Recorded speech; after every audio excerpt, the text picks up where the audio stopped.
Dhritarashtra is blind. Panduraju is born with a kind of skin condition, who is very pale, who looks like bloodless. Like he looks anemic. He's not anemic, but skin color wise, he looks like that. And the Vidura is the one who is fit and fine. He's very very smart. He's very intelligent. He's always abiding to the law. He follows dharma to nth degree. Okay, that is the nature of all these three kids. Now they are getting their education. The fact of the matter here is Dhritarashtra is the first one who has the authority on the throne because he is the eldest child. He is supposed to become the king, the next king, but he is blind, right? So it is difficult for a person who is blind to take care of the entire administration of the kingdom and everything. So naturally, it comes to Panduraju. Okay, how does Panduraju treat Dhritarashtra? What is their relationship? We will come to it in a bit. But then he becomes the yeah. So he is supposed to become the king, but he is blind. He becomes the king, and Vidura is the chief advisor. Vidura and Bhishma act as the chief advisor to the entire dynasty for the rest of our Mahabharata. And now it is time. Now it is time to get these kings also married, because the thing that is sitting in Bhishma's head is next gen. They have grown. I have not given you details of what their education is and all that, but they have grown up. They have grown up and they have come to age where they need to get married. Yes. So now they need to, so now Bhishma is again in the same spot. Now Bhishma doesn't want to commit any mistakes. Last time what he did, there was only one brother. He got him married, and there was no next generation. So everything was under a lot of trouble. Now he doesn't want to make that mistake. So he figures out that there is a place called, what's the place? Which is in Afghanistan now. We spoke about it last week. Gandhara. The name of the place is Gandhara. The country is called Gandhara Desam. And the king of that place is Subala. Subala has a daughter and her name is Gandhari. Because she belongs to Gandhara Desa, she is called Gandhari. Like how Sita is called Vaidehi and Maithili, right? Like that, she is called Gandhari. Gandhari, she does a penance to Lord Shiva and gets a boon that she will get 100 kids, 100 sons. Yeah, because the population back then was so low that having more children was sought after. They wanted to have as many children as possible, because the population was very less. You remember last time we also spoke about how the population is going down in some of the European countries and things like that. Yeah. You remember, right? Yeah. So you need to have ample amount of population for the human race to sustain. Otherwise, human race, there are a lot of animals that went extinct, right? Like that, human beings will also go extinct. Naturally, right? You need to have people. Otherwise, what? What is there? So it's very important. That is why Gandhari asked for that kind of a boon. She got that boon, and Bhishma comes to know that, okay, there is this girl who's very virtuous in nature. She's nice. She belongs to a good family, and she got a boon from the Shiva. She got a boon from Shiva, and she will have 100 kids. So where are we? Yeah. So this guy Bhishma goes and talks to Subala and asks Subala for his daughter in marriage to Dhritarashtra. So Subala readily accepts. Subala sees that, okay, this is coming from this kind of a big kingdom. They're very rich. They're amazing people. It's a good family. So I know that the groom is blind, but still I don't have the liberty to reject, or neither I have any other option. So he makes up his mind and he is okay to give his daughter, and his daughter also doesn't say no. But his daughter does something very, very extraordinary, like out of the world. It's difficult to even wrap your head around. What does she do? She gave up her sight to remain loyal to her husband because Correct. she didn't want to think about because he can't see, I'm better than him. Correct. So she voluntarily ties her eyes for rest of her life. She gives up on her eyesight because she doesn't want her husband to, or she doesn't want herself at certain point, at any point of time, to think that I am better than my husband because I have eyesight and he doesn't have eyesight. She doesn't want that kind of thing to enter in their relationship. So she gives up on her eyesight. And she has a brother called Sekuni. And Sekuni gets Gandhari to Hastinapura, and a marriage between Dhritarashtra and Gandhari happens. Now, Dhritarashtra and Gandhari are married.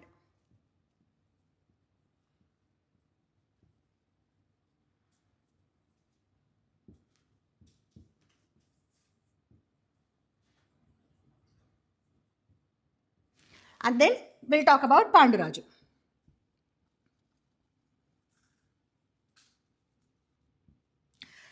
So, Panduraju naturally becomes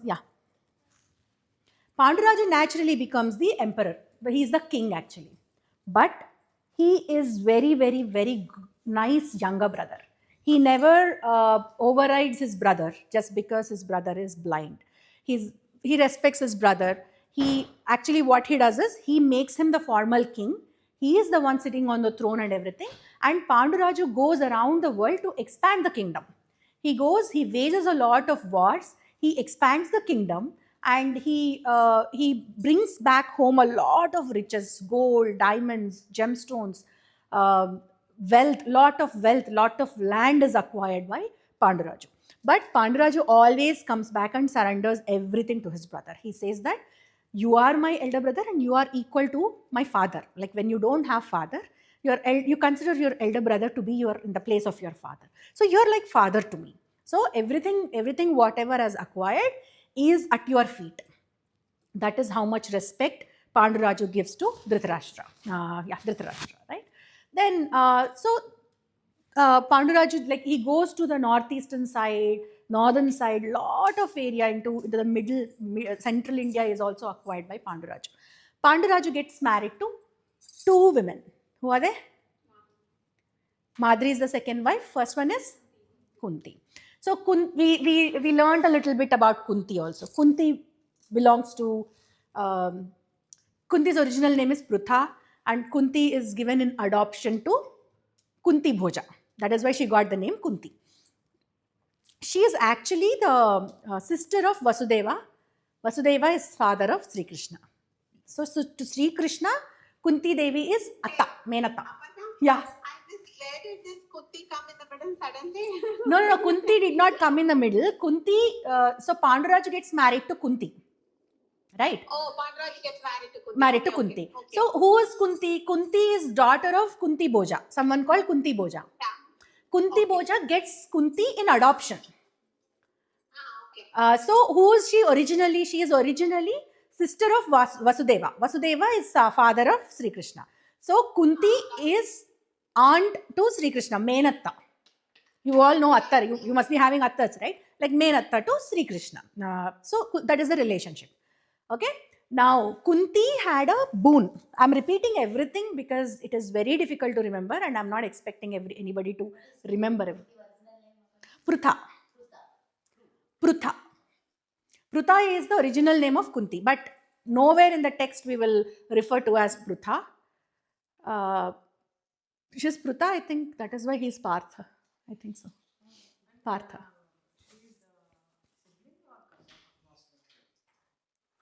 I think she's a sibling. She's sibling of Vasudeva. There are other sisters also. We will talk about them later as we go.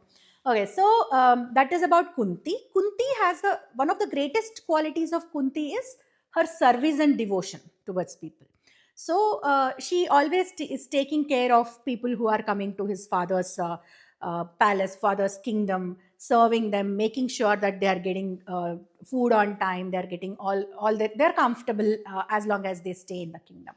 So a lot of saints keep visiting, they come and they perform yagas, yagnas. So she is the caretaker of that entire place, entire section, right? So she's very young. She's a very adolescent kind of age she is in. That is when one of the sages called Durvasa comes. So when Durvasa comes, her father is very scared because Durvasa is a kind of person who is very easily he gets angry very easily. He's very furious. Like his temperament is not great. So her father is worried. Like Kunti Boja is worried. Oh my God, now Durvasa Maharshi is coming. Who is going to take care of him? Any one mistake, what if he gives a curse on the entire kingdom? Then everybody will suffer. So I need to employ someone who is responsible and who takes care of this entire state. Then naturally he thinks about, oh, who else is there better than Kunti? Nobody is better than Kunti. So she's my daughter and I trust her fully, so I'll put her in this role.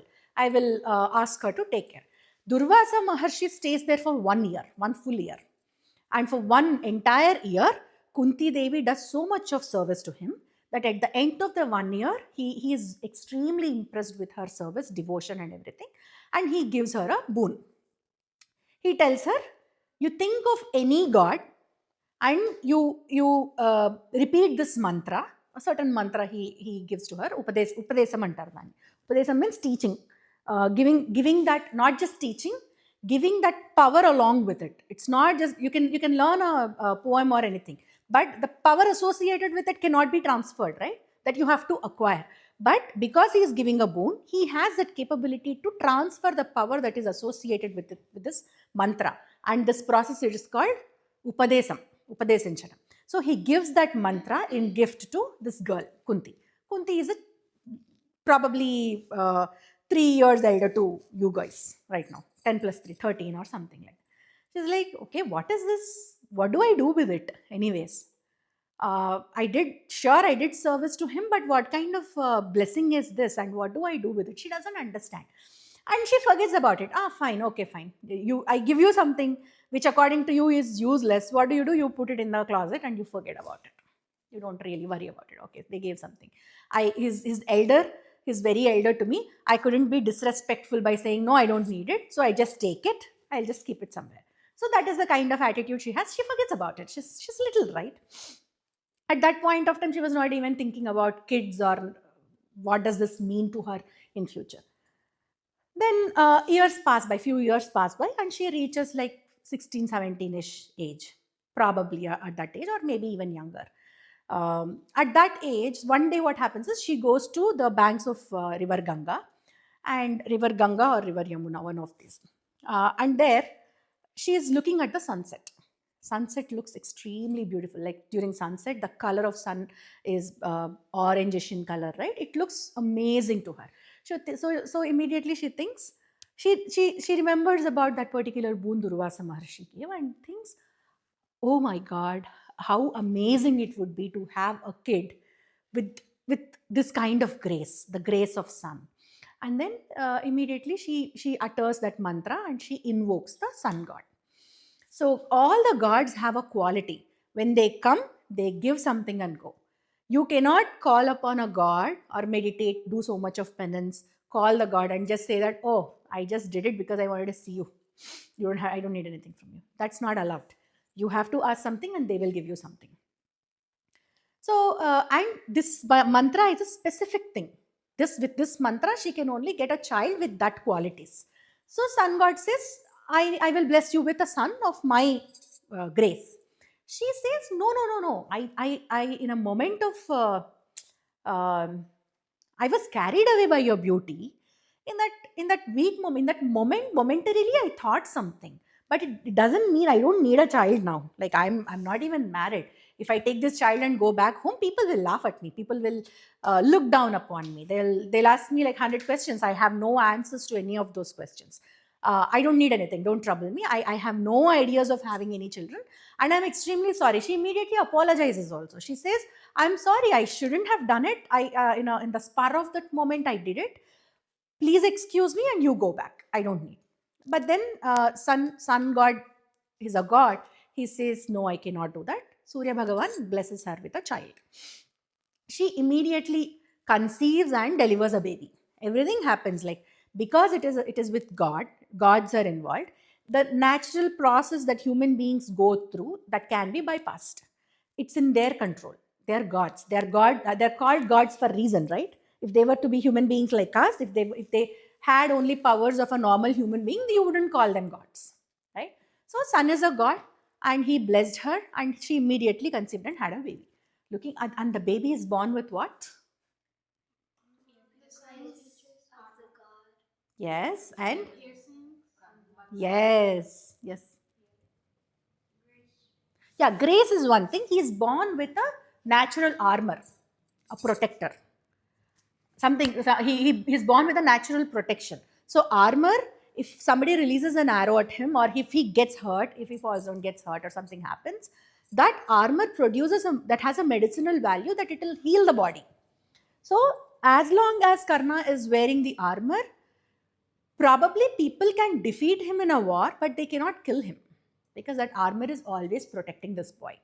And he's also born with beautiful earrings. So armor in Telugu is in Sanskritam is called kavacham, in Telugu also. And this is called kundalam. Earrings are called kundalam. So he's born with natural kavacha kundala. So then sun god, she's very mesmerized, like Kunti is mesmerized. She's happy to look at the baby. She loves the baby. Which mom doesn't love the baby, right? She naturally loves the baby. She plays with him for some time, and then the reality comes to her mind. It's almost dark, getting dark. Now she has to go home. She cannot stay there forever. And then she says, how can I take this baby home? I cannot take this baby home. This is the problem that I was trying to explain to Sun right from the beginning. Then Surya Bhagavan comes and tells her, I will take care of the baby. The well-being of the child from this point is my responsibility. And then he gets a box kind of a thing, and he places the baby in the box, makes sure that the box is very comfortable and it floats in the water. He also adds lot of jewelry, lot of goodies. Whoever gets the baby, whoever takes care of the baby, it means that they also get the entire wealth. So he fills up the box with all those wealth and sets that box in the river. It flows in the river. Kunti naturally, she feels very bad about what has happened. She cries a lot, but then she is helpless. She is a child. So finally she leaves. Can you go there? There's a water bottle, you can get it. Okay, so that is the history of Kunti. This way Karna is born. Karna is a very important character in our story. He plays a very pivotal role in the entire Mahabharata. Now,